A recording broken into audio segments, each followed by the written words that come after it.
السلام عليكم ورحمة الله وبركاته.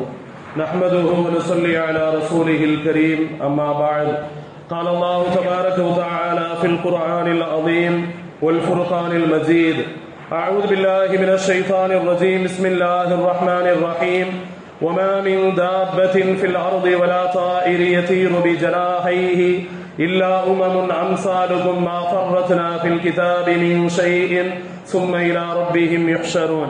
صدق الله العظيم. அளவற்ற அருளாளனும் நிகரற்ற அன்புடையோனுமாகிய வற்றா கருணை கடலாளன் ஆற்றல் மிகுந்த அல்லாஹ்வை போற்றி புகழ்ந்தவனாக எனது வார்த்தைகளை துவக்கம் செய்கிறேன். கண்ணியத்திற்குரிய அல்லாஹ்வின் நல்லடியார்களே, இன்றைய தராவீஹ் தொழுகையில் ஓதப்பட்ட ஒரு அற்புதமான வசனம், வமா மின் தாப்பத்தின் ஃபில் அர்தி வலா தாயிர் யதீரு பிஜனாஹிஹி என்ற அந்த வசனம். அந்த வசனத்திலே அல்லாஹ் ரப்பல் ஆலமீன் ஊர்வன, நடப்பன, பரப்பன மனிதர்கள் அல்லாத மற்ற உயிரினங்களை குறித்து அவைகள் ஒரு சமூகம் என்று அல்லாஹ் சொல்லுகிறான். எப்படி மனிதர்களாகிய நாம் ஒரு சமூகமாக இருக்கின்றோமோ அதுபோன்று மற்ற உயிரினங்களும், இப்பொழுது ஆடு மாடுகள் இருக்கிறது என்றால், பறவைகள் இருக்கிறது என்றால், புழு பூச்சிகள், அவைகளும் ஒரு சமூகமாக இருக்கிறது. அவைகள் நம்முடைய பதிவேட்டிலே பதிவு செய்யப்பட்டிருக்கிறது. அவைகளுக்கு நாம் உணவளிக்கின்றோம் என்று அல்லாஹ் இன்றைக்கு ஓதப்பட்ட வசனங்களிலே சொல்கிறார்.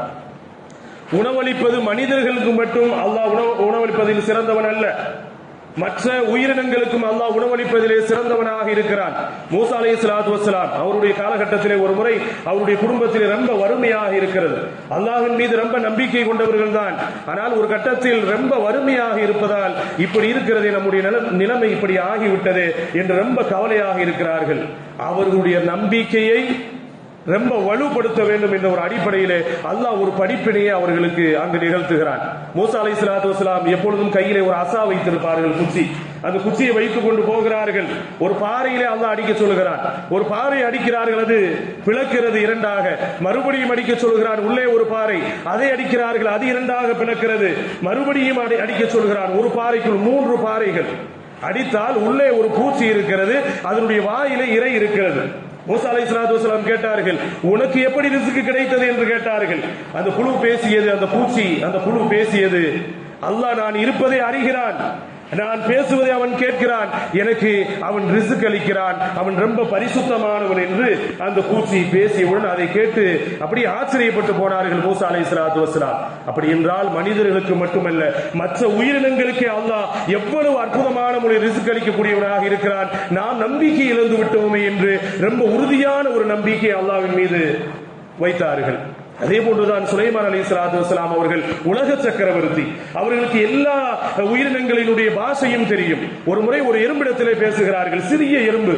அந்த எறும்பிடத்திலே கேட்டார்கள், உன்னுடைய ஒரு வருடத்தினுடைய உணவு எவ்வளவு என்று கேட்டார்கள். அந்த எறும்பு சொன்னது, சின்ன எறும்பு, ஒரு வருடத்தினுடைய உணவு ஒரு கோதுமை என்று சொன்னது.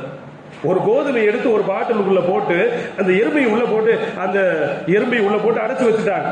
ஒரு வருஷம் கழிச்சு வந்து பாக்குறாங்க, பாதி கோதுமை இருக்கிறது, பாதியை தான் சாப்பிட்டு இருக்கிறது. என்ன, ஒரு வருடத்தினுடைய உணவு ஒரு கோதுமை என்று சொன்னாயே, பாதி இருக்கிறது, ஏன் சாப்பிடவில்லை என்று கேட்ட பொழுது அந்த எறும்பு சுலைமான் நபியிடம் சொன்னது, அல்லாஹ் எனக்கு ரிஸ்க் அளிப்பதற்கு அவன் பொறுப்பேற்றிருக்கிறான், அவனை நம்பி இருந்தேன், அவன் என்றால் எனக்கு கொடுத்து கொண்டே இருப்பான், ஆனால் நீங்கள் எனக்கு ரிஸ்க் அளிப்பதற்கு பொறுப்பேற்று விட்டீர்களே, அது தீர்ந்து விட்டால் நீங்கள் கொடுப்பீர்களோ என்னவோ, அல்லாஹ் என்றா கொடுத்துருவான், அதனால எனக்கு உங்க மேல் நம்பிக்கை இல்லை, அதனாலதான் பாதியை சாப்பிடாமையே வச்சிருக்கிறேன் என்று சொன்னதா. இதே சுலைமான் அலைஹிஸ்ஸலாத்து வஸ்ஸலாம் ஒரு முறை அல்லாஹ்ட்ட கேட்கிறாங்க, யா அல்லாஹ், உலகத்தில் உள்ள அனைத்து உயிரினங்களுக்கும் நான் உணவு கொடுக்க வேண்டும். ஏனென்றால் அவர்கள் ஒரு தேசத்திற்கு அரசர் அல்ல, உலக சக்கரவர்த்தி அவர்கள். ஒரு நாள் எல்லா உயிரினங்களுக்கு நான் உணவு கொடுக்கணும். சரி, கொடுத்துக்கங்கன்னு சொல்லிட்டான் அல்லாஹ். உன்னுடைய பணியை நான் செய்யணும்னு கேட்கிறாங்க சுலைமான் நபி. ஒரு பெரிய இடம் முழுவதும், ஒரு பெரிய கிடங்கு முழுவதும் உணவுகளை சேகரித்து வைக்கிறார்கள் சுலைமான் நபி. சேகரித்து வச்சுட்டு எல்லா உயிரினங்களுக்கும் உணவு கொடுக்கணும்னு சொல்றாங்க. அப்ப அல்லாஹ் சொன்னா, ஒரே ஒரு உயிரினங்களுக்கு முதல்ல உணவு கொடுங்க, மற்ற உயிரினங்களுக்கு பிறகு பார்க்கலாம். அது என்ன உயிரினம்? கடல்ல ஒரு பெரிய மீன் இருக்கிறது. மீன் என்றும் வருகிறது, சில அறிவிப்புகளில் அது திமிங்கலம் என்றும் வருகிறது. அது பெரிய ஒரு மீன். அந்த மீனுக்கு கொடுங்கள் என்று சொன்னான் அல்லாஹ். அந்த ஒரு பெரிய மீனுக்கு முதலில் சேகரித்து வைத்துள்ள அனைத்து உணவுகளையும் சுலைமான் அலைஹிஸ்ஸலாத்து வஸ்ஸலாம் சாப்பிட சொன்னாங்க. எல்லா உணவுகளையுமே அந்த மீன் சாப்பிட்டு சொல்லுச்சா, எனக்கு உணவு பத்தல, இன்னும் வேணும்னு கேட்டுச்சா.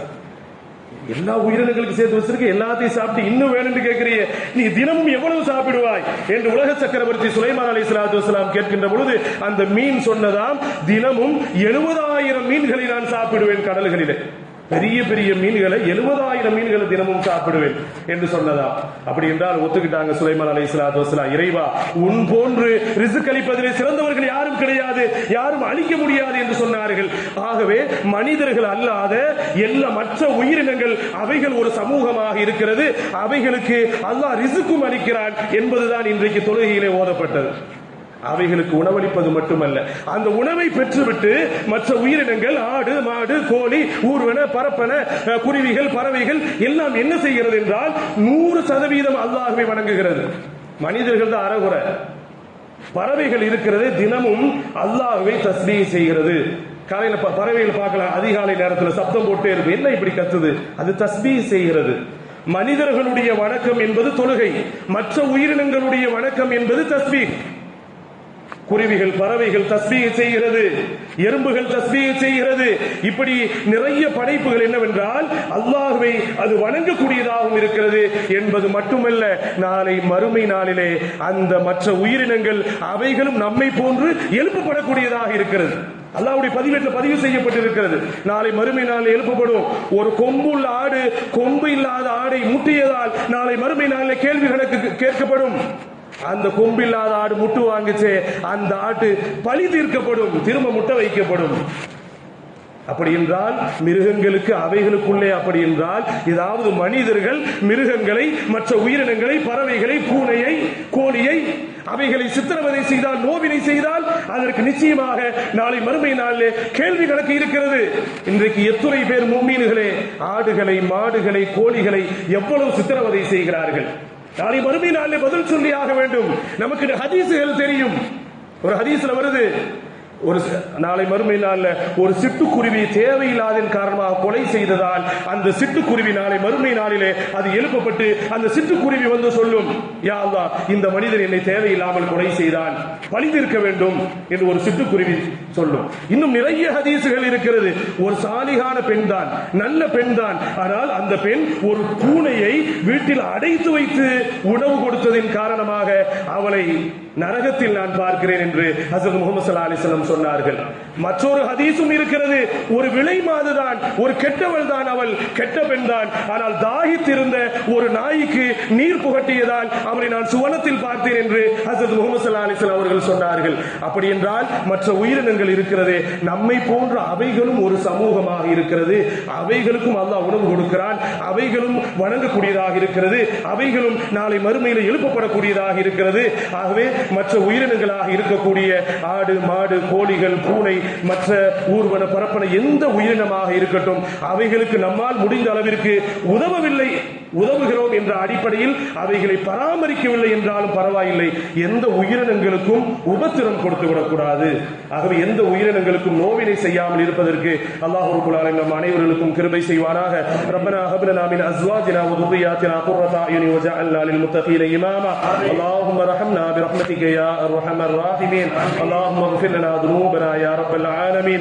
وصلى الله تعالى وسلم على خير خلقه سيدنا محمد وعلى آله وصحبه أجمعين والحمد لله رب العالمين.